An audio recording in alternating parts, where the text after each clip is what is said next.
Welcome to Academic Gain Tutorials. In this video, we will discuss about the differences between centralization and decentralization. Centralization and decentralization are two important organizational management systems used by businesses and governments.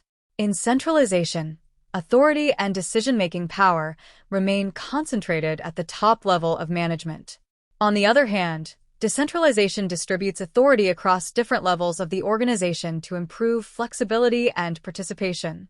Now let us discuss the major differences between centralization and decentralization one by one.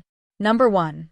In centralization, decisions are made by top-level management, whereas in decentralization, decisions are made at different levels closer to the actual work. Number 2.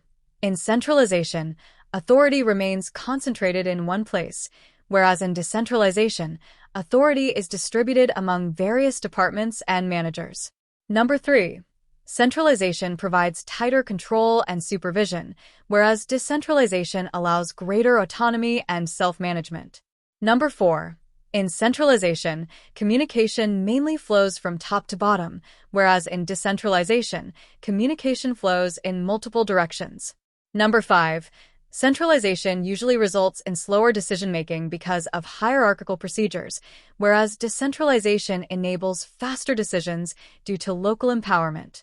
Number 6. Centralization is less flexible and changes take more time, whereas decentralization is more flexible and adapts quickly to changing situations. Number 7. In centralization, employees have less involvement in decision-making, whereas in decentralization, employees actively participate in organizational decisions. Number 8. Centralization may lower employee motivation because workers have less authority, whereas decentralization increases motivation as employees feel empowered. Number 9. In centralization, responsibility is concentrated at the top level, whereas in decentralization, responsibility is shared among different levels of management. Number 10. Centralization creates accountability mainly at the higher level, whereas decentralization spreads accountability throughout the organization. Number 11. Centralization may reduce innovation because of rigid structures, whereas decentralization encourages innovation through freedom and local ideas. Number 12. In centralization, response to customer needs can be slower, whereas decentralization allows quick responses to local customer requirements. Number 13. Centralization makes coordination easier because of unity of command, whereas decentralization may create complex coordination among different units. Number 14.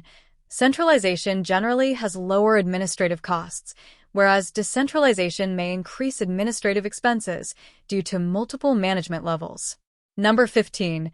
Centralization can become difficult to scale in large organizations, whereas decentralization supports easier expansion with distributed operations. Number 16.